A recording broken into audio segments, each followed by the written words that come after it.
성화. 그래.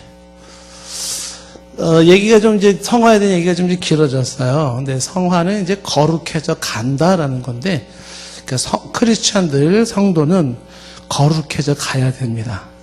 거룩해져 가야 돼요.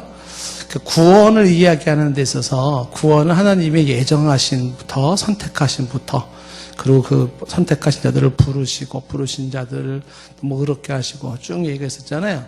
근데 그 중에 이제 구원의 한 모습이 거룩해져 가는 건데 여기서 이제 우리가 강조하는 내용이 뭐냐면 우리가 거룩해져 감으로써 거룩해지는 게 아니에요.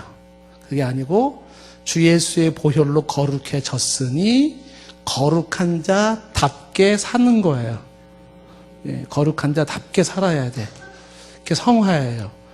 예수님을 믿어서 거룩한 자가 됐는데 거룩한 자답게 살지를 않아요.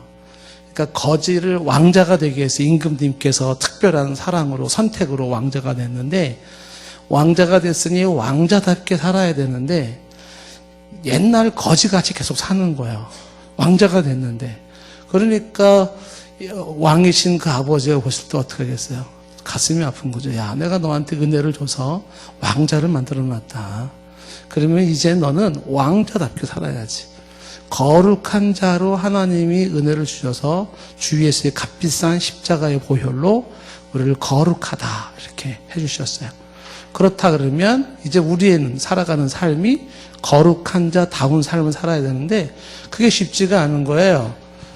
예, 옛날에 예수 믿기 이전에 그 옛날 살던 그 습관이 여전히 남아 있습니다.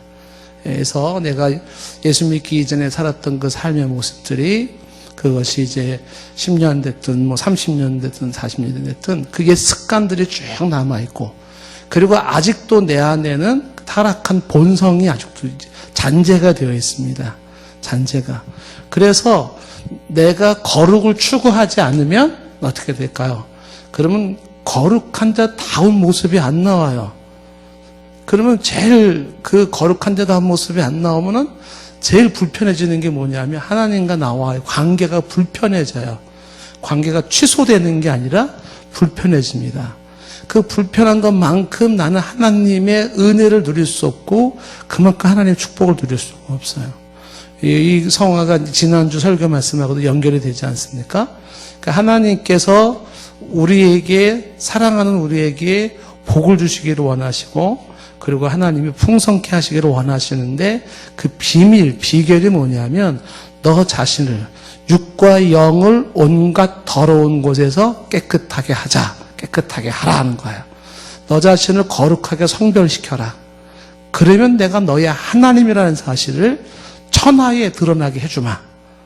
그러니까 우리 크리스찬들이 예수를 믿는데 크리스찬으로서의 능력이 없고 하나님의 은혜와 축복을 많이 못 누리는 이유 중에 하나가 뭐냐면 뭐에 실패냐면 성화의 실패예요. 거룩하게 자신을 구별시키지를 않는 게 실패예요. 그래서 그 불이익을 예수 믿으면서도 엄청 당하고 사는 거예요. 그래서 하나님이 너 자신을 구별시켜라. 너는 세상 사람과 똑같지가 않다. 안 믿는 사람과 똑같은 사람이 아니다. 저 지옥에 가는 백성들과 같지 않고 하나님 앞에 심판받을 그런 사람들하고 같지가 않다. 너는 특별한 하나님의 자녀요 딸이기 때문에 그 신분에 맞게끔 너 자신을 구별할 줄 알고 성별할 줄 안다면 그때의 아버지와 나의 관계는 아주 좋아져요. 그 좋아지는 것만큼 내 삶에 하나님이 좌정하시고 거하시고 동행하시며 역사하시고 내 삶을 통하여 하나님이 나의 하나님임이 드러나고 하나님이 나의 아버지임이 드러나고 내가 그의 백성의 그의 자녀임이 드러나기 시작하는 거예요. 그래서 지금 이런 설교 말씀을 가볍게 듣는 사람들이 있어요. 신앙생활 하면서. 그런 사람들은 다 놓칩니다. 이게 다 내 거가 안 돼버려요. 그런데 정말 하나님께 은혜를 받고 복받은 사람은 이런 얘기 들을 때 그걸 가볍게 듣는 게 아니라 진지하게 듣고 무겁게 듣는 거야. 아, 나의 성패는 얼마나 내 자신을 거룩하게 구별시키는지 이거에 달려있는 거구나. 이렇게. 그래서 이제 성화는 거룩해져 가라.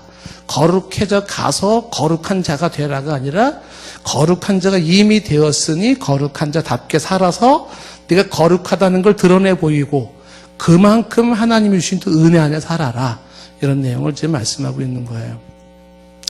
자, 그런데 이제 문제는 이제 이 성화에 대해서 요지는 제가 말씀드린 건데, 이 성화에 대해서는 지금도 신학적으로는 이야기한다면 얘기가 굉장히 복잡해지고 깊어집니다. 더 굉장히 많아져요.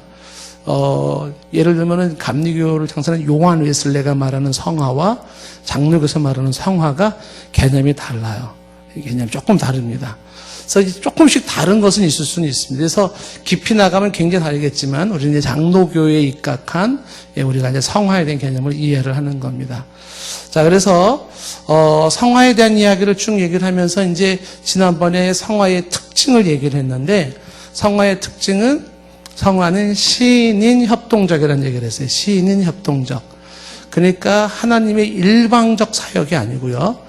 하나님이 우리의 자유의지와 노력과 함께 이루어가는 성화예요. 그래서 100% 내 노력으로만 되는 것도 아니고 100% 성화는 전적으로 하나님의 모습이라고 얘기하려고 한다고 치면 이제 굉장히 그게 이제 미묘한 차이가 있을 수가 있어요.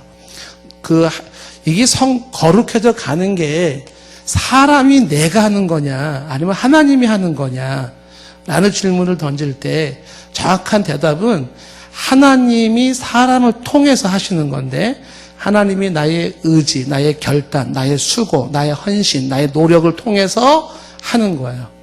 그렇게 설명을 해주는 겁니다. 그래서 그런 개념에서 이걸 신인 협동적이라고 얘기하는 겁니다. 나는 아무것도 안 하고 가만히 있으면서 하나님 주님의 뜻을 이루소서, 나를 거룩하게 하게 하시고 당신의 원하는 사람을 만드소서, 맨날 그래요. 그리고서 뭐 결단도 안 하고 노력도 안 하고 수고도 안 하고 애도 안 써요. 이건 안 된다는 거죠. 또 반대로 내심으로만 막 그냥 올바른 정신 상태를 가지고 내가 막 애쓰고 수고해서 거룩에 나가는 것도 옳은 게 아니에요. 그러니까 하나님의 도움을 받으면서 하나님을 의지하고 하나님의 역사하심 속에서 나의 노력과 수고를 통하여 이루어진 나가는 게 성화다. 이렇게 이해를 하셔야 됩니다. 이런 얘기를 우리가 이제 특징으로 보았죠. 성화는 하나님의 역사이며 사람의 수고이다. 두 번째 성화의 특징으로 얘기한 건, 이 성화는 즉각성과 점진성이라는 얘기를 했습니다. 그래서 성화는 즉각적으로 완성된 성화이면서 점진적으로 이루어져 가는 성화예요. 그러니까 거룩해졌고 거룩해져 가는 거죠. 그래서 거룩해진 거는 주 예수 십자가 보혈로 이루어진 중생 칭의에 해당되는 거죠. 이미 거룩해졌고 그러면서도 거룩해져 나아가는 현재 진행형으로 나아가는 모습. 그래서 이거를 즉각성과 점진성이라고 얘기를 하면서 성화가 이미 이루어졌다는 것만 강조하는, 완성된 성화만 강조하는 사람들이 이게 복음주의자들 입장에서 그런 사람들이 많이 나오고, 성화는 지금도 우리가 계속 만들어 가야 된다라는 쪽만 강조하는, 완성된 성화가 거룩함이 아닌 미완성의 성화만, 이걸만 강조하는 사람들은 모두 율법주의자들이에요. 그래서 지금 이게 입장이 쫙 갈라지는 겁니다. 지금도 여러분이 인터넷을 탁 친다든지 뭐 유튜브 탁 틀어서 들어본다 그러면 쫙 갈라집니다. 그래서 이미 거룩해졌다. 한쪽에서 뭔 거룩해졌냐? 지금 거룩해져 가는 건데. 그래서 이 거룩해져 가는 사람들의 입장에서는 당신의 삶이 거룩하지 않은 건 당신이 구원받지 않는 걸 의미한다라고 단정을 지으면서 누가 믿음으로만 의로워지고 구원받는다고 누가 얘기하는가. 그래서 종교개혁에서 강조했던 믿음으로 의로워진다라고 하는 그 사상이 오늘날 잘못된 것이라고 비판하는 사람들이 있어요. 그런 사람들은 누구예요? 그 사람들은 우리가 믿음으로 거룩해지는 게 아니다. 우리가 오늘도 거룩을 추구하면서 거룩해진다. 이런 걸 강조하는 거죠. 이런 사람들은 보통 이제 율법주의적 경향이 아주 강한 사람들입니다. 그래서 그럼 뭐냐? 예수님의 보혈로 거룩해지는 거냐? 아니면 내가 거룩하게 살아서 거룩해지는 거냐? 뭐냐? 다시 말하면 거룩함은 그 성화, 거룩함은 즉각적인 완성된 사건이냐? 아니면 미완성으로 완성되어가는 사건이냐? 라고 하는 이 질문 앞에 성경구 집사님 대답한다면 그렇죠. 그렇죠. 방언으로 얘기해도 제가 다 알아들어요. 예, 방언으로 얘기해도. 무슨 얘기를 하든지 정답이죠. 예, 맞아요. 이미 거룩해졌고, 거룩해져 가는 두 개를 함께 잡고 있어야 된다는 거예요. 그게 이제 우리가 추구하는 성화에 대한 특징, 두 번째로 얘기를 한 것이고요. 세 번째 특징은 성화의 범위라 그래서, 그럼 성화, 거룩해져 가는 건 도대체 뭐가 거룩해져 가는 거냐라고 할 때 전인격적인 성화라고 얘기를 했죠. 그래서 생각이 거룩해졌으면 거룩해져 가고 있는 거고, 나의 의지가 거룩해졌으면 거룩해져 가는 거고, 내 양심이 거룩해졌으면 양심이 거룩해져 가는 거예요. 그래서 이걸 전인격적인 어느 하나만이 아니라 나의 인간이 인간으로서 가릴 수 있는 모든 부분들, 성경의 데살로니가서 5장을 말한다면 영과 혼과 몸이 그리스도 강림하실 때 흠없이 보존되기를 해서 사람이 가지고 있는 모든 전 영역에서 거룩해졌고 거룩해져 가는 모습이다. 이게 지난 시간에 제가 많이 강조했던 내용입니다. 여러분들이 지난주 거를 한번 좀 우리 홈페이지 들어가서 참고하셔도 좋고요. 그 다음에 이제 그 성화에서 그 전인격적인 지금 이제 성화의 특징을 얘기를 하고 있어요. 성화의 특징을 얘기하는데 성화의 특징에서 자, 세 번째 강조하고 있는 거는 성화는 전인격적이다. 이렇게 이 얘기를 하는 거예요. 전인격적이다. 그 전인격적이다라고 하는 것이 이제 뭐 존재에 대한 얘기부터 시작해가지고서 생각, 지성의 성화, 혹은 또 의지의 성화, 혹은 양심의 성화, 이런 것들을 쭉 얘기를 하고 있었어요. 오늘 이제 다섯 번째로 얘기하는 것이 요것도 같은 맥락일 수가 있는데, 예, 인격적 성화라는 부분을 한번 생각을 해보려고 그래요. 인격적인 성화.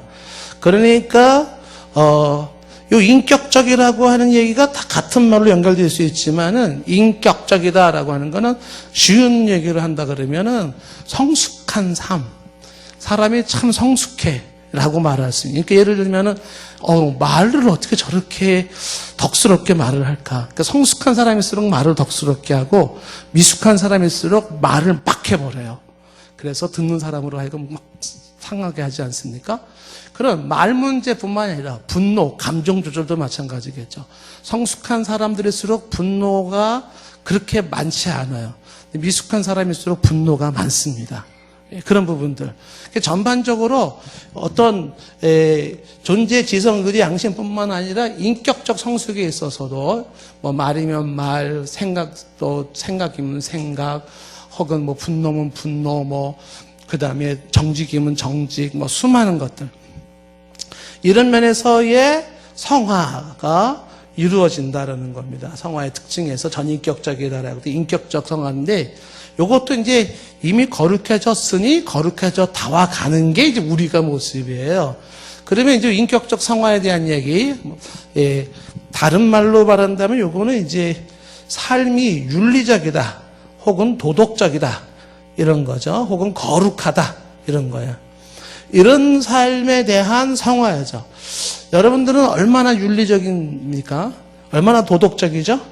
얼마나 지금 거룩하죠? 이 거룩하다라고 하는 것은 여러분들을 바라볼 때, 우리를 바라볼 때 나는 얼마나 거룩해졌는가 하는 부분은 성화는 과정이니까 정도의 차이가 있어요. 어떤 사람은 굉장히 윤리적이에요. 어떤 사람에 비해서. 또 근데 그 어떤 사람은 굉장히 윤리적이지를 못해. 사람과 사람이 살아가는데 지켜야 될 기본적인 도리를 못 지킨다는 거죠. 근본적인 지켜야 되는 도덕성이 없습니다. 그런 부분들에 대해서 성경이 얘기를 하고 있는데 어떻게 보고 있는가? 데살로니가전서 4장 3절 말씀 보시면요. 자, 오늘 읽은 말씀 보세요. 하나님의 뜻은 이것이니 뭐예요? 성경 보고 딱 대답할 수 있잖아요. 하나님의 뜻은 이것이니 너희의 거룩함이라. 그러니까 하나님의 뜻은 거룩함이에요. 그 하나님은 지금도 우리에게 뭘 원하실까요? 거룩함을 원하는 거죠. 하나님 뜻이 거룩함이에요. 그러면 하나님이 원하시는 거룩이 뭐냐? 곧 다시 말해 설명하죠. 뭘 버리고? 음란을 버리고. 그러니까 음란한 건 뭐예요? 거룩하지 않은 거예요. 그러면 음란을 버렸다. 이 거룩해져 가는 거예요. 음란이라는 것은 성적으로 아주 문란한 거를 얘기하는 거거든요. 그런 것들은 하나님이 기뻐하는 거룩함이 아닌 거죠. 이런 것들도 우리가 지금 이제 조금 더 집중적으로 이렇게 얘기한다 그러면 할 얘기가 굉장히 많아요. 오늘날 시대에 있어서 음란의 기준이 뭐냐라고 할 때, 그 동성애는 음란일까 아닐까부터 시작해서 얘기한다 그러면 그것은 굉장히 얘기가 복잡해지고 넓어질 수는 있어요. 그런데 하나님께서 거룩을 요구할 때 그 거룩의 첫 번째 얘기하는 것은 음란을 버려라 라는 것이에요. 음란한 성적으로 문란한 것들을 버려라. 그게 거룩해지는 것이고요. 4절에는 각각 거룩함과 존귀함으로 그 다음에 자기 아내 대할 줄을 알고 그랬어요. 그러니까 이제 거룩함과 존귀함으로 자기 아내를 대하라 그랬어요. 아내를 거룩하게 대하고 존귀하게 대하는 게 이게 성화, 하나님이 기뻐하는 거구나. 그러면 우리 남자분들한테 질문을 해야죠. 서경호 집사님, 아내를 거룩함과 존귀함으로 대하는 게 어떤 건 줄 아세요? 내가 어떻게 해야지 아내를 거룩함과 존귀함으로 아내를 대하는지를 아내가 가르쳐 주시겠어요? 네. 어떻게 하는 건지? 근데 여기서 저기 나오는 4장 4절에 나오는 아내가 영어 성경에는 저게 몸이라고 되어 있어요. 몸. 너의 몸. 그래서 저건 해석이 구구합니다. 아내라고도 해석해서 그릇이란 뜻도 있어요. 그릇, 몸. 근데 NIV 영어 성경에는 your body라고 해서 your body, 너의 몸. 그래서 이거는 꼭 아내라고 하는 하나의 지금 가지고 있는 부인만을 지칭한다고 볼 수는 없어요. 중요한 건 자기 몸이라고 말해도 좋은데 아내든 자기 몸이든 거룩함과 존귀하게 돼야 돼요. 그러니까 저기 나의 몸이라고 생각한다면 내가 내 몸을 거룩하고 존귀하게 대해야 돼요. 내가 내 몸을 어떻게 대해야 한다? 거룩하게 대해야 되고 존귀하게 대해야 돼요. 제가 이거 오늘 설교 결론에서 이게 어떤 고상함을 가지고 있는지 결론에서 얘기를 하겠지만 거룩함과 존귀함으로 내가 내 몸을 대해야 된다. 이런 거. 아내를 대할 때도 마찬가지겠죠. 함부로 대하지 말고 거룩함과 존귀함으로 대하라. 이렇게 이야기했습니다. 중요한 거는 거룩함과 존귀함으로 대하라. 라는 것을 강조하면서 이어지는 5절에 하나님을 모르는 이방인과 같이 세욕을 따르지 말고, 그러니까 하나님을 모르는 사람들은 뭐예요? 그런 사람들은 세욕을 따르는 사람들이죠. 4장 5절 말씀에. 그러니까 이방인들은 그렇게 세욕을 따른다. 6절 말씀에 이 일의 분수를 넘어서 형제를 해하지 말라. 분수를 넘어서지 말라. 경계를 넘어서지 말아라. 형제를 해롭게 하지 마라. 이게 다 거룩한 거, 하나님이 뜻하시는 거, 우리가 원하시는 거, 우리에게 원하시는 거, 이런 것들입니다. 세욕을 따르지 않고 형제를 해하지 않고 우리가 너에게 미리 말하고 증언하는 것과 같이 이 모든 일에 주께서 신원하여 주심이라. 주께서 신원한다는 건 복수해 준다는 거예요. 다 하나님이 복수해 주셔요. 자, 7절 말씀. 하나님이 우리를 부르심은, 저와 여러분을 부르심은 왜 불렀어요? 왜 우리를 하나님의 자녀로 불렀어요? 부정하게 하심이 아니요. 뭐하게 하심이에요? 거룩하게 하심이에요. 그러니까 하나님이 우리를 부르는 이유는 뭐예요? 거룩하게 하시려고 부르는 거예요. 그러면 우리는 어떻게 돼요? 거룩해져 가야죠. 그죠? 거룩을 추구해 나가는 건 뭐다? 하나님의 뜻을 이루는 거예요. 하나님의 뜻을 잘 이루어 나가는 것은 거룩을 추구해 나가는 겁니다. 그래서 8절에 그러므로 저버리는 자는 이런 말씀 교훈들을 저버리는 것은 사람을 저버리는 게 아니고요. 너희에게 그의 성령을 주신 하나님을 저버리며. 그러니까 이 거룩을 추구하라는 이 교훈을 듣지 않아. 따르지 않아요. 그것은 사람을 버리는 게 아니라 하나님을 버리는 거예요. 근데 그래 나 거룩을 추구해야 돼. 거룩을 추구해 나가면 뭐예요? 그건 하나님을 붙잡는 거예요. 지난 주일날 설교가 그 내용 아닙니까? 너희 자신을 깨끗하게 하라라고 하는 그 지난주 설교 말씀도 그거 아닙니까? 자신을 성별시켜라. 구별시켜라. 자꾸만 세상에서 나를 불러내셨어요. 그래서 교회라고 하는 성도를 만들어놨잖아요. 나를 거기에서 불러내신 나는 이미 거룩해졌죠. 그래서 이제 구별된 자답게 살아야 돼요. 믿지 않는 자와 멍해를 같이 할 수 없어요. 빛과 어둠이 같이 할 수 없고 그리스도와 벨리알이 함께 할 수가 없는 거예요. 공존이 안 돼요. 소속이 다르고 신분이 다르고 가는 길이 다르고 종착점이 달라요. 안 믿는 사람하고는. 그러니까 어떻게 돼요? 안 믿는 사람하고는 구별돼야 돼. 구별시켜야 돼. 근데 안 믿는 사람이랑 똑같이 살려고 그래요. 오히려 그들이 우리를 본받아야 되는데 우리가 그들을 본받으려고 그래요. 예. 지금 단풍이 한창이거든요. 이번 주일날 단풍놀이 가자는 사람이 있을 거라고. 어떻게 하시겠어요? 예? 그럼 어떻게 해요? 야, 네가 복음으로 초대 네가 와야 된다. 이렇게 얘기를 해야 되는데 안 믿는 사람 같이 따라가는 거예요. 따라가가지고서 주일날에 예? 하나님을 예배하는 것이 아니라 단풍을 예배하고 있고 이파리를 예배하고 그러면 안 되지 않겠어요? 그러니까 이게 지금 구별시킨다. 안 믿는 사람하고는 성별된 삶을 살아야 된다. 그 얘기를 지난주에 하셨던 내용입니다. 자, 이 인격적인 면에 대해서 특히 자, 우리 지금 데살로니가전서 말씀 보았지만 에베소서 말씀 조금 더 구체적으로 나와 있어요. 에베소서 4장 17절부터 보시면은요. 성경 가지 신문하고 다 펴보시겠습니다. 성경. 에베소서 4장 17절 한번 찾아보겠습니다.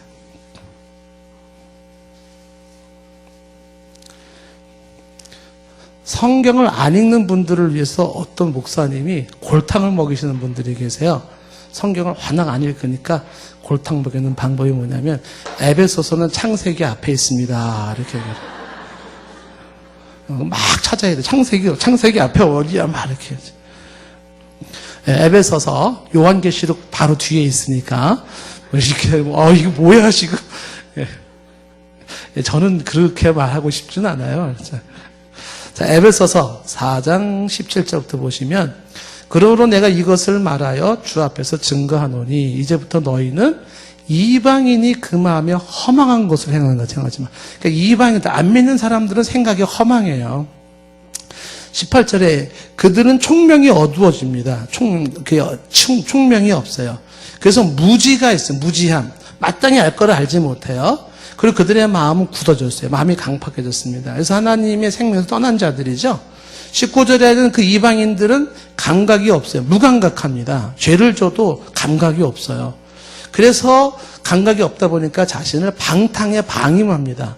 방탕에 방임한다는 건 방탕한 생활에 빠지는데 내버려 두는 거야. 자기가 자기 자신을 방임하는 거야. 이러면 안 되지. 내가 내 몸을 치고 막 나를 향해서 명령하고 내가 이렇게 무너지면 안 되지. 막 이래야 되는데, 에이, 아무래도 어때? 그리고 막 내버려두는 거야. 그 이방인들, 안 믿는 사람들이 방탕에 방임해. 감각이 없는 것처럼. 이 죄를 지으면 괴로워져야 되는 거거든요. 근데 괴로워하지도 않아요. 방탕에 방임하고. 모든 더러운 것을 어떻게 해? 욕심으로 행하는 거야. 더러운 것들을. 욕심으로 행해. 이게 다 안 믿는 자들의 모습이죠. 20절에 오직 너희는 성도는 그리스도를 그같이 배우지 아니했어요. 21절 진리가 예수 안에 있는 것 같이 너희가 참으로 그에서 듣고 또한 그에서 가르침을 받았을진데 성도는 어떻게 될까요? 예수 안에 진리 안에서 22절 유혹의 욕심을 따라 썩어져가는 구습을 따르는 옛사람을 벗어버려야 돼요. 구습을 벗어버리다는 게 뭐예요? 구습이 예수 믿기 이전에 그 습관을 벗어버려야 돼요. 예. 구습, 예수 믿기 이전에는요, 주일이 뭐 어디 있어요? 뭐, 그런 게 어디 있습니까? 그냥 뭐 막 놀러 가는 거고, 뭐, 무슨 기도가 뭐 있고, 성경에 뭐가 있어요? 뭐, 그냥 사람들이 사는 대로 그냥 이 현행 법에만 접촉이 되지 않으면은 그냥 이리저리 그냥 즐겨 막 노세 막 이러고서 지내는데 그런 구습을 벗어버려야 돼요. 그 유혹의 욕심을 따라서 주어져요. 유혹의 욕심이에요. 욕심인데 유혹의 욕심인데 이렇게 썩어져 가는 거예요. 구습은. 시체 지옥으로 가는 사람들이 그런 구습 안 좋은 것이 있어요. 그런 사람들이 뭐 하나님을 알겠습니까? 뭐 예배를 알겠습니까? 뭐 기도를 알겠습니까? 뭐 하나님의 법을 알겠습니까? 그러니까 썩어져 가는 그들의 습관이 있는데 그게 예수 믿기 전에 우리들이 가졌던 습관인데 그걸 벗어버려야 돼요. 벗어버리고 그다음에 어떻게 23절에 오직 너희의 심령이 새롭게 되었잖아요. 새로운 심령으로 24절에 하나님을 따라 의와 진리의 거룩함으로 지으심을 받은 새 사람을 입어야 돼 이제는. 그러니까 이제는 벗을 게 있고 입을 게 있는 거예요. 뭘 벗어라? 구습을 벗어라. 뭘 입어라? 새 사람을 입어라. 여러분들은 주 안에서 새로운 사람이 되셨어요. 그럼 무슨 옷 입으실래요? 새 옷을 입어야죠. 여러분들이 전에 거지였다가 지금 왕자가 됐잖아요. 그럼 거지 옷 입을래요? 왕자 옷 입을래요? 왕자 옷을 입어야죠. 왜 거지 옷을 입으려고 그래요? 거지 옷을 벗어버려야 돼요. 지금 안 어울려요, 지금은. 여러분 예수 믿은 다음에 옛날에 그게 안 어울리는 거예요. 그거 벗어버려야 돼요. 이제 달라진 신분에 맞는, 거기에 맞는 옷을 입어야 되는 거죠. 새 사람의 옷을 입어라. 의와 진리의 거룩함으로 지었잖아요. 그 새 사람의 옷을 입는다. 25절에 좀 더 구체적으로 나와 있잖아요. 거짓을 버려야 돼. 거짓은 뭐예요? 이건 옛사람이에요. 썩어져가는 사람들. 그것을 벗어버리고, 그 다음에 입을 게 뭐예요? 이웃과 더불어 참된 것을 말해야 돼. 진리를 말해라. 26절에는 분을 내어도 죄를 짓지 말며 해가 지도록 분을 품지 마라. 그러니까 분을 내어도 죄를 짓지 말라는 건 분을 낼 수 있다는 거죠. 분을 낼 수가 있는데, 분을 냈는데 그 분을 내면서 죄가 될 수도 있고 죄가 안 될 수도 있다라는 것입니다. 그러니까 죄가 되지 않도록 해라. 그러니까 분을 내는데 그게 죄로 연결되지 않도록 해라. 사람이 어느 순간에 화가 나요. 그건 정상적인 거죠.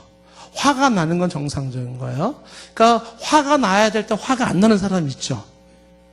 그런 분들은 병원 가서 진찰 받아봐야 돼요. 지금 뭔가 정신상의 이상이 있고 심각합니다. 다시 말하면 가시에 찔리면 아파야 되는데 안 아파요, 사람이. 문둥병일 수도 있어요. 지금 살이 썩은 것일 수도 있습니다. 아파야지 왜 안 아파요? 그러니까 사람이 화가 날 땐 화가 날 수도 있어요. 그러니까 화가 나는 그 자체가 문제가 아니라, 그래서 화가 날 때 어떻게 해요? 1번 때려 부신다. 2번 둘러엎는다. 3번 2판 4판 나간다. 이러면 범죄하는 것이죠. 그렇죠?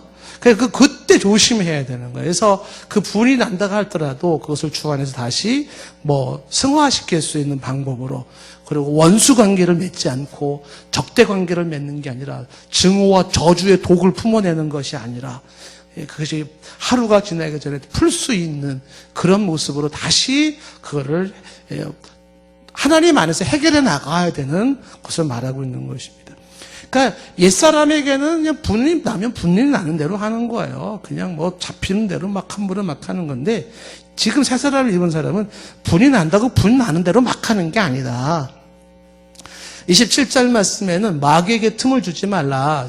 그러니까 옛사람은 마귀한테 틈을 줘요. 그래서 마귀가 들어오게끔 환경과 여건을 다 만들어 주잖아요. 사탄이 내 삶에 들어올 수 있도록 여건과 환경을 잘 만들어 줍니다. 사람이 병균이 더러운 데 생기잖아요. 그러니까 병균의 침투를 받고 싶으면 더럽게 살면 돼요. 씻지도 말고 더럽게. 그러면은 바이러스, 균들이 전염병에 막 들어오지 않겠습니까?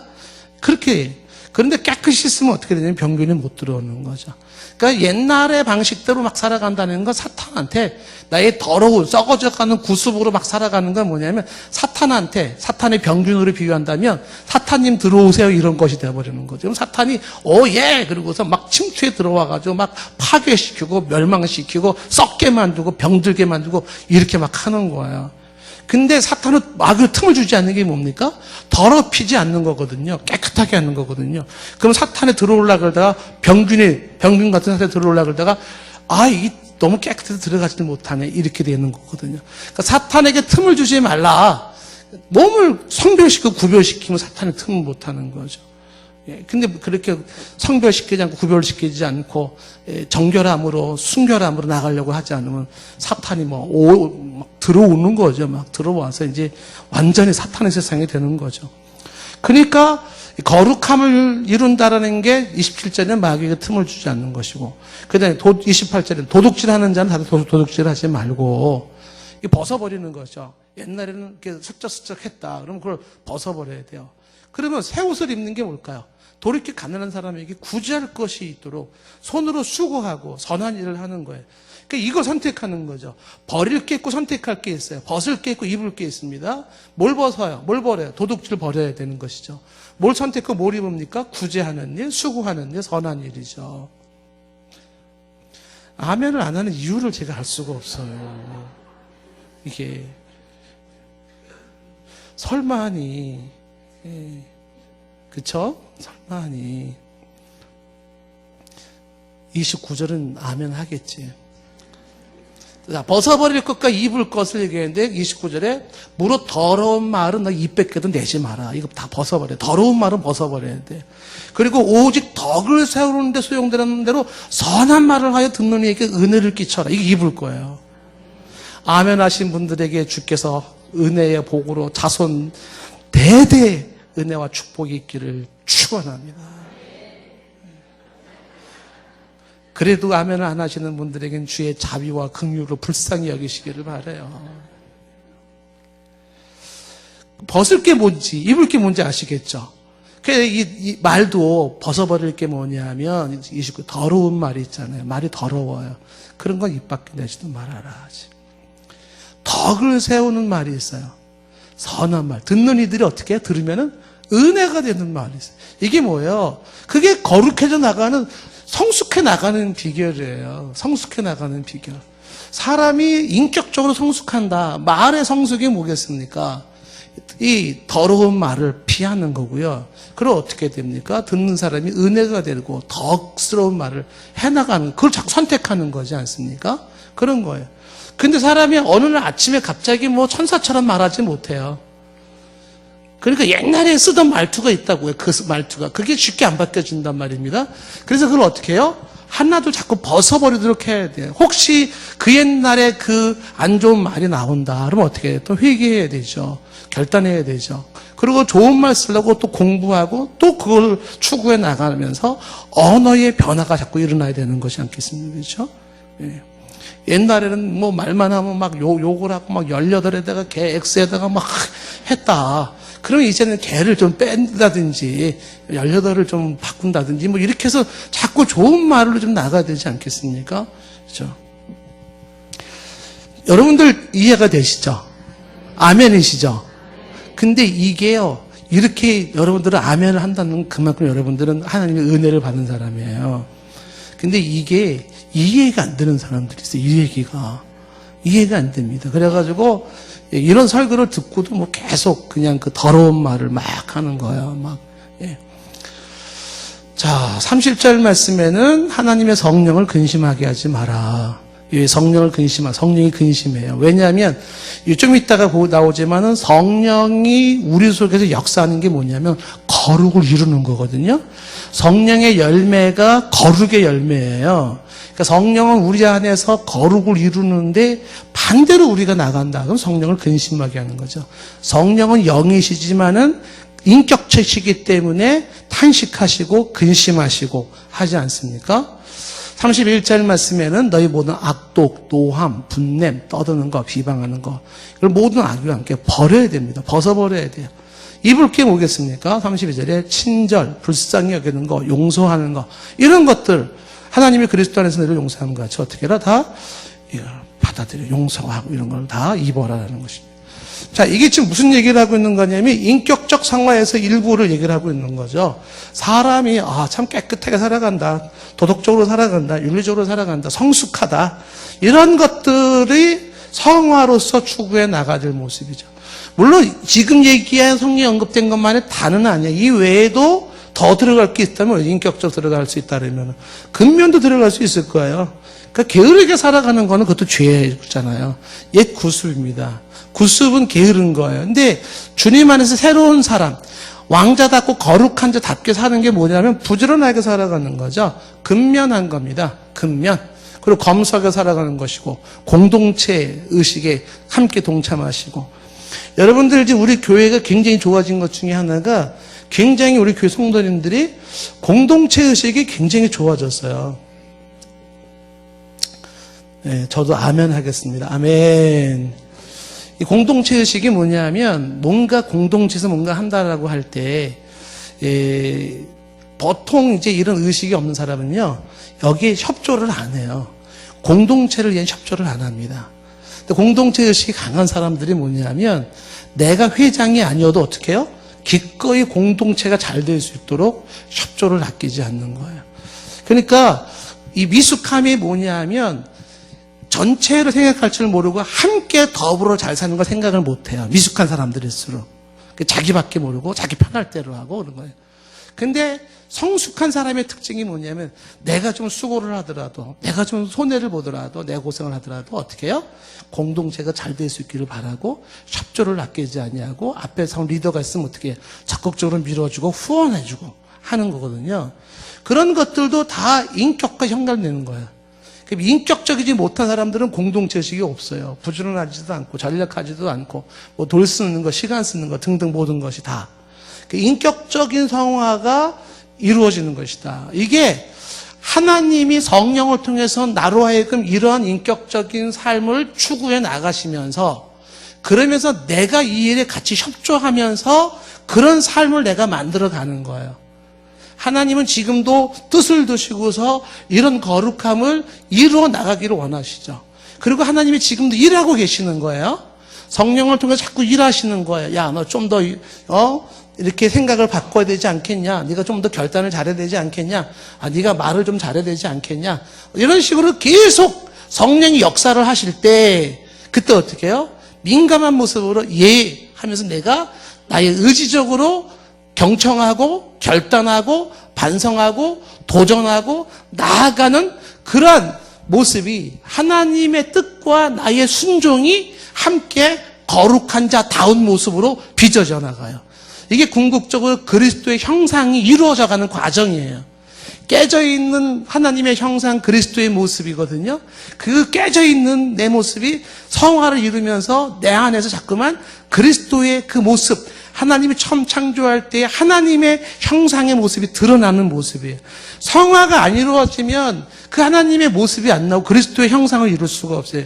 그리스도의 장성한 분량까지 이룰 수가 없는 거예요. 그러니까 성화를 자꾸만 이루면 이룰수록 나의 가려져 있는 잘못된 것 다 벗어버리고 마치 막 온몸이 막 이 병이 들렀는데 피부가 싹 벗겨지면서 새 살이 돌아서 예뻐지는 사람처럼 당신은 원래 예쁜 사람이었었는데 근데 그동안 어떻게 살았는지 알면 되게 막 추하게 사는 거예요. 막 몸이 막 그거를 벗어버리고 그 더러운 것들을 벗어버리고 원래의 모습을 회복해 나가는 거예요. 그래서 깨끗하고 아름다운 그 우아한 모습으로 나아가는 과정, 그것이 하나님의 목표를 그렇게 지금 이끌어가고 계시고 성령님이 나에게 그렇게 역사를 하시는 거예요. 여기에 내가 순응하면서 같이 나아가 줄 때 빨리 옛 모습 벗어버려. 나의 그 더럽고 추한 모습을 벗어버리면서 어떻게 해요?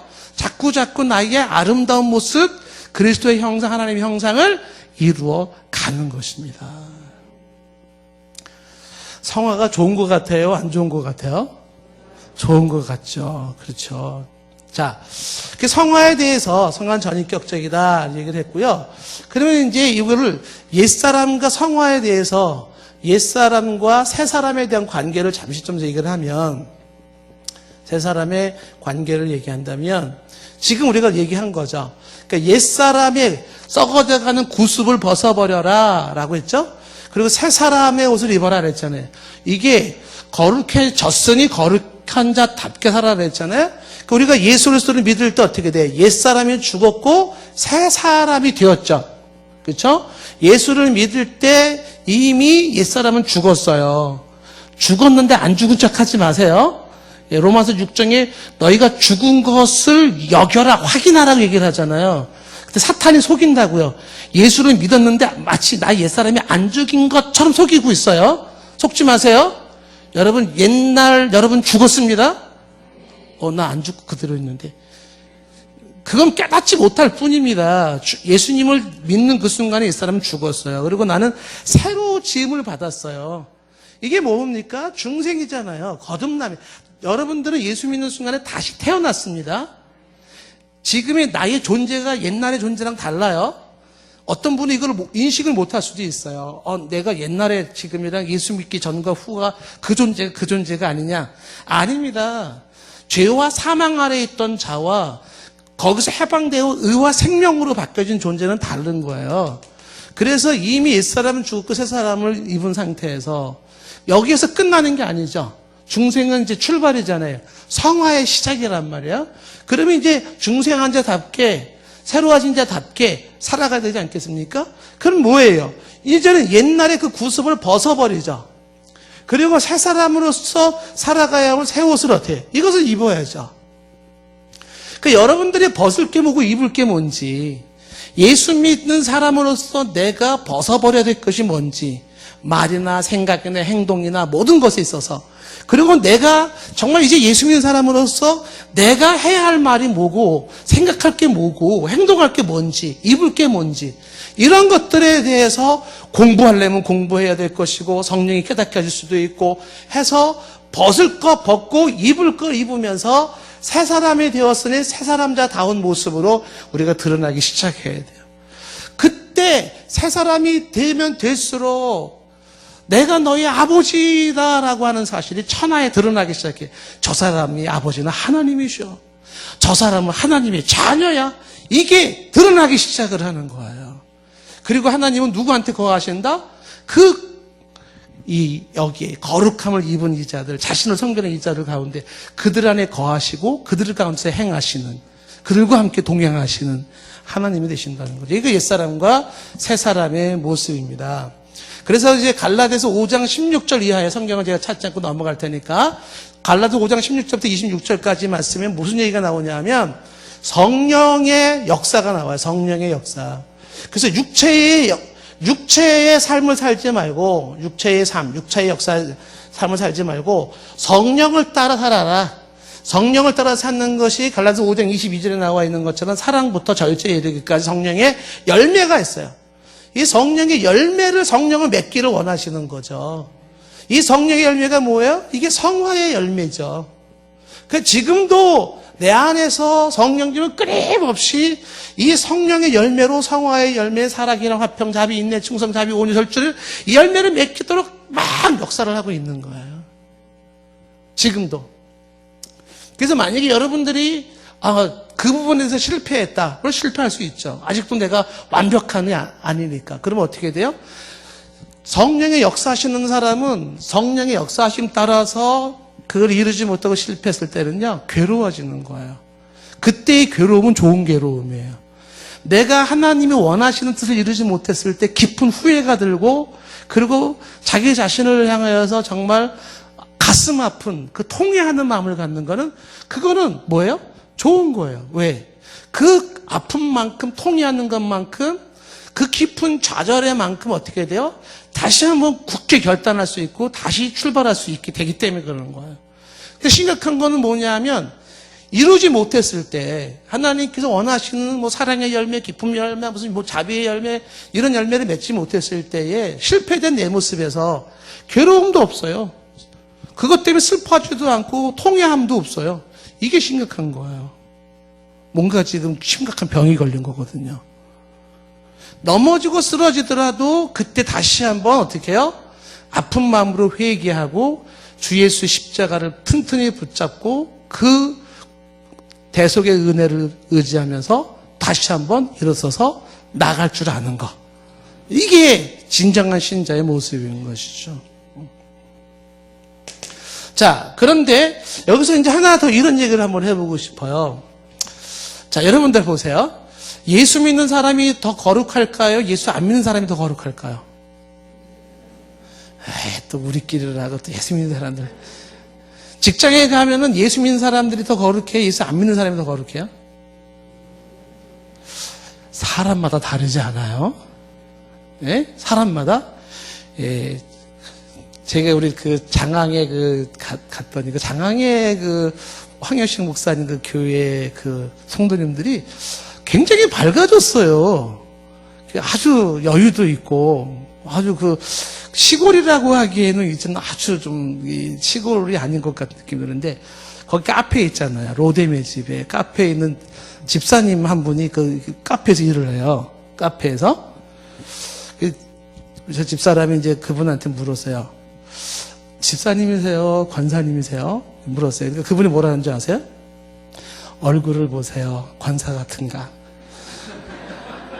그러면서 잡사에서 이제 점 하나 꼈대요. 말을 아주 얼마나 웃기게 하시는지. 자기 얼굴은 권사 얼굴도 아니거니와 이제 막 잡사에서 요 점 하나 띄었대요. 그거를 하나 이렇게. 성화 많이 된 거예요, 부부, 그죠? 그래서 잡사도 있구나. 누가 만들어낸 말이에요? 잡사에서 점을 떼시기 바랍니다. 예. 이 성화의 열매를 자꾸 만들어가는 이 작업이 지금 이제 뭘 얘기를 하고 싶은 거냐면, 자, 이게 일반인이 있고 그 다음에 여기 이제 크리스찬이 있어요. 그러면 자, 누가 더 거룩하냐라고 할 때 아까 말했잖아요. 사람마다 다르다고 했잖아요. 크리스찬인데 잡사야. 그러니까 잡사 크리스찬과 아주 훌륭한 그 도덕군자와 같이 만나면 누가 더 거룩할까요? 그래도 잡사 크리스찬이 더 거룩해요? 딱 보면 아유 뭐 이게 크리스찬들 우습지.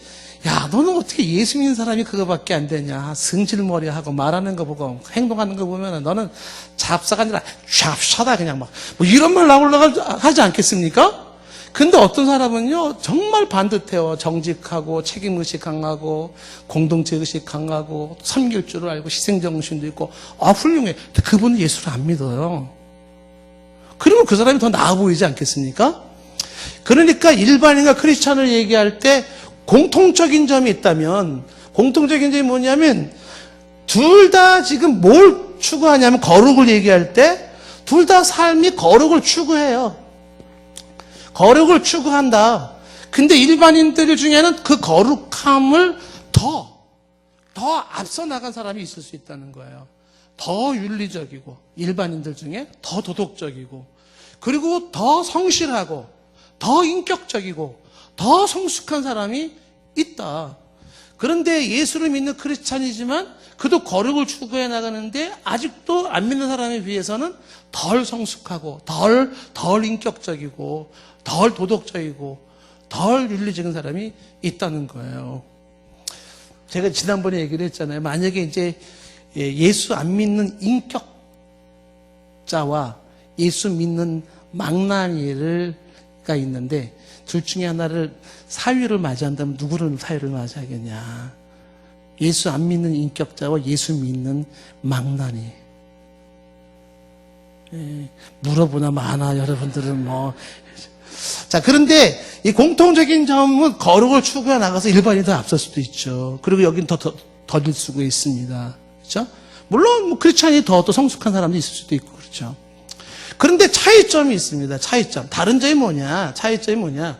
이 일반인들이 추구하는 거룩과 크리스찬이 추구하는 거룩의 차이점이 뭐냐면 일반인들이 추구하는 그 거룩은 첫째 차이점이 목적이 달라요. 목적에서. 그러니까 일반인들은 거룩이라고 하는 삶 자체가 목적이 되어버리는 거예요. 거룩이라는 삶. 그것이 당위적이기 때문에 그거를 추구해 나가는 거예요. 그런데 크리스천에게 있어서의 목적은 뭐예요? 하나님의 영광이에요.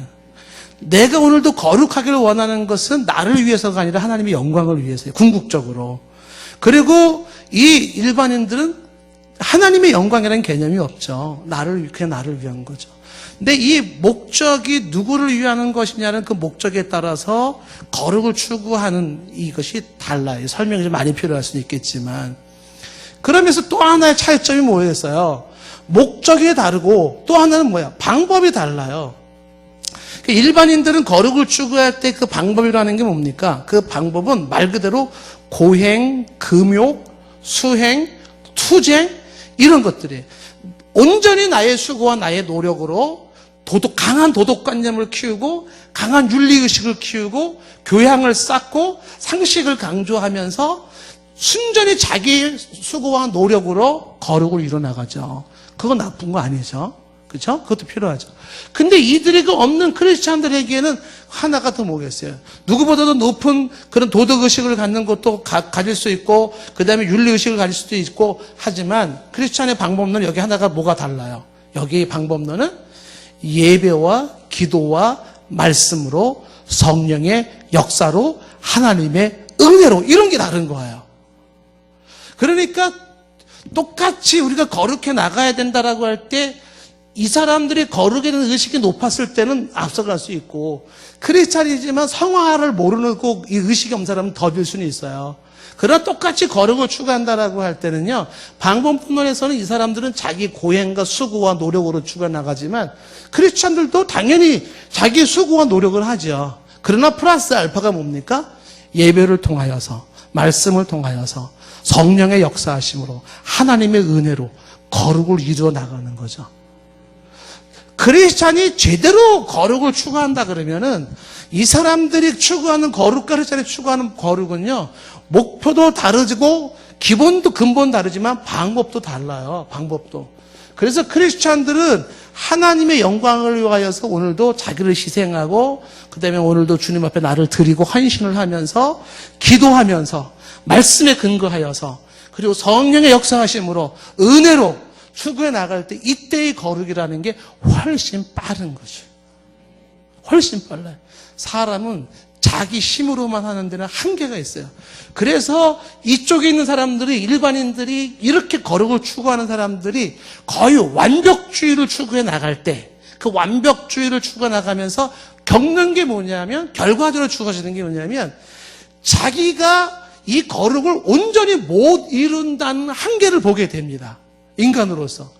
그때 느끼는 게 뭐냐면 좌절과 절망이에요.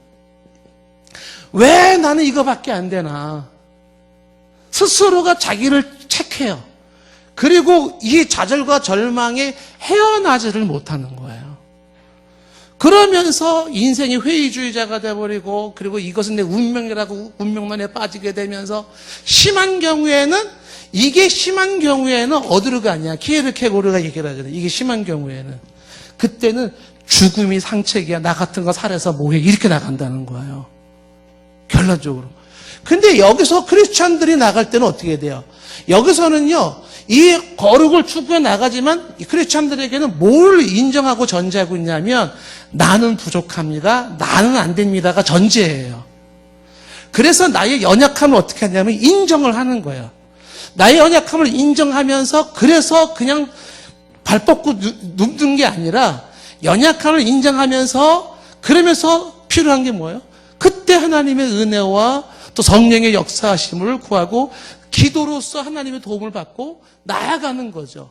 그래서 크리스찬들은 거룩을 추구해 나가다가 무너지면 다시 주 예수 이름으로 회개하며 일어나서 나아가는 전진함이 있어서 좌절과 절망으로 방황하는 존재가 아니에요. 일어나서 다시 도전하고 나가는 존재라는 사실입니다. 자, 오늘 설교 말씀을 맺으면서 제가 클레보아의 베르나르라고 하는 이 수도원 원장의 이야기를 제가 얘기를 하고 좀 마치고 싶어요. 그 에릭 크랩의 교회를 교회되게라는 그 책에 나오는 내용인데, 이분이 그 수도원, 옛날에 그 수도원 운동이라고 하는 것은 뭐 이제 굉장하지 않습니까? 뭐 이 사람에 대한 평가도 뭐 여러 가지 있을 수 있겠지만, 굉장히 좀 의미심장하게 좀 들려지는 게 뭐냐면, 사람을 4차원으로 다 구분을 시켰어요. 그 1차원의 사람이 있는데, 1차원. 이 1차원 사람은 누구냐면, 나를 위해서 나를 사랑하는 사람이래요. 나를 위해서 나를 사랑한다. 요건 자연인이에요. 그러니까 나를 위해서 나를 사랑하는 이 사람은 이제 1차원적인 사람인데, 근데 여기에서 차원이 조금 다른 2차원의 사람이 있다는 거죠. 이 사람은 나를 위해서 하나님을 사랑한대요. 자, 요건 몰라요. 나를 위해서 하나님을 사랑한다는 건 요 얘기는 뭐냐면, 내가 목적이고 하나님은 수단이에요. 그러니까 하나님을 이용해서 결국은 나를 이롭게 한다. 하나님을 수단으로 해서 나를 이롭게 한다. 이런 크리스찬이 있다라는 거죠. 그러니까 자연인에서 크리스찬으로 들어왔는데, 크리스찬이 어떤 크리스찬이냐면 하나님을 이용해 먹는 크리스찬이에요. 이건 아주 초보적인 크리스찬이라는 거예요. 초보적인 크리스찬. 그런데 이런 초보적인 크리스찬에서 차원이 다른 3차원으로 들어가면, 한 단계 더 높은 차원에서 3차원이 뭐냐면 하나님을 위하여서 하나님을 사랑하는 사람이래요. 하나님을 위해서 하나님을 사랑한다. 이거 뭡니까? 하나님을 위해서라는 목적이 나를 위해서라는 차원이 달라요. 하나님을 목적으로 했다? 그래서 하나님을 사랑한다?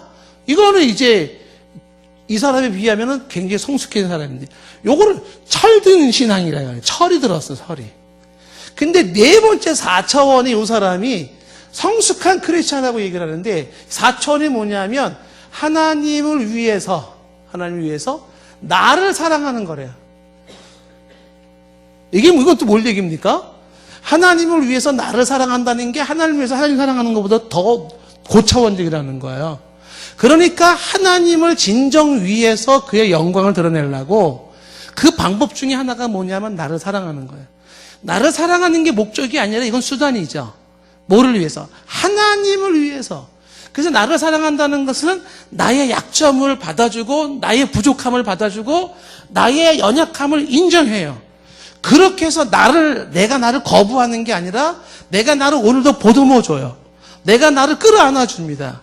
이유는 그래서 결국은 나를 위해서가 아니라 그렇게 해서 하나님의 뜻을 이루고 영광을 이루기를 원해서라는 거예요. 그래서 고차원적인 성숙한 신자는 하나님을 위하여 그의 영광과 그분의 기쁨을 위해서 내가 나를 사랑하는데 이기적인 사랑이 아닌 거죠. 내 자신을 받아주는 그런 모습, 그렇게 해서 하나님의 선하심을 이루어 나가고 하나님의 기쁘심을 이루어 드리려고 한다는 것이죠. 자, 오늘 이제 얘기는 이제 성화에 대한 얘기로서 여기까지 얘기를 합니다. 그래서 성화의 특징이 이렇게 되고 있다는 거, 일반인과 크리스찬의 차이점이 있고 이런 얘기 있다는 것입니다. 요지는 하나예요. 거룩해져 가야 됩니다.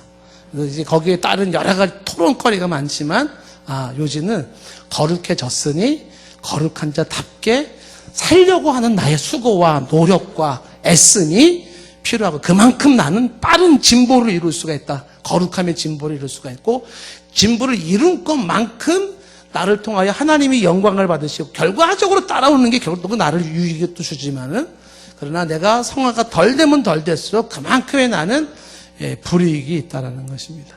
거룩함이 우리가 추구해야 될 중요한 신앙의 관점이라는 거. 기도하시겠습니다. 자, 우리 이 시간 같이 합심해서 좀 기도를 드리도록 하겠습니다. 하나님, 거룩을 이루기를 원합니다. 기도하시고 또 우리가 영혼 구원을 위해서 지금 기도하고 있는데 이번에 우리 품고 있는 사람, 그분의 영혼이 십자가의 비밀을 알고 예수님을 알아 구원에 이르게 해달라고 기도해 주시고 할 수만 있다면 그가 함께 우리의 자리에 또 동참하고 복음을 들을 수 있게 해달라고 여러분들의 떠오르는 얼굴들을 위해서 여러분 자신을 위해서 우리 같이 합심해서 기도하도록 하겠습니다. 소리내서 기도합니다. 하나님 아버지, 저희들이 하나님 앞에서 하나님이 드러나가기를 원합니다. 주께서 하나님 역사하심으로 말미암아 아버지 하나님의 저희들이 주의 거룩을 이루고 주의 형상을 이룰 수 있게 도와주시고 지금도 나를 위해서 역사하시는 성령의 역사하심을 주여 저희들이 기억하게 하여 주시옵소서. 내 안에서 선한 뜻을 두시고 목적을 두시고 나아가시는 하나님, 나를 부르시고 구원하심이 주님 거룩하게 하심이라고 말씀하셨는데 주여 저희들의 옛 썩어져가는 구습을 벗어버리게 도와주시고 새 사람이 되었으니 새 옷을 입고 나갈 수 있게 역사하여 주시옵소서.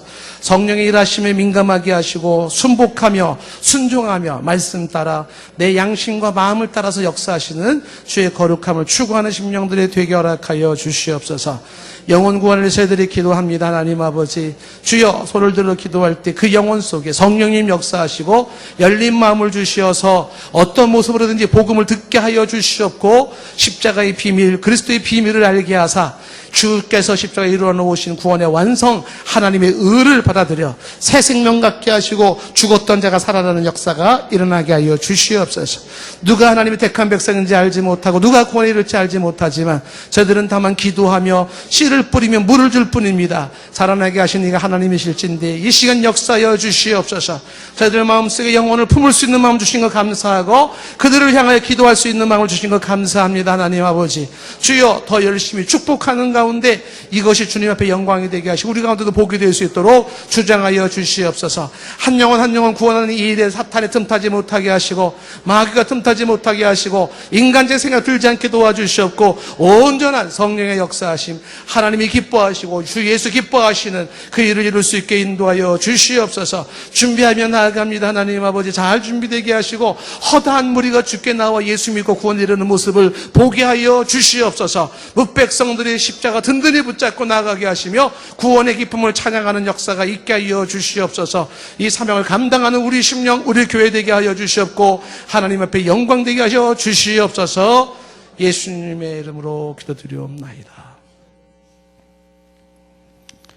예수님의 이름으로 기도드리옵나이다. 아멘.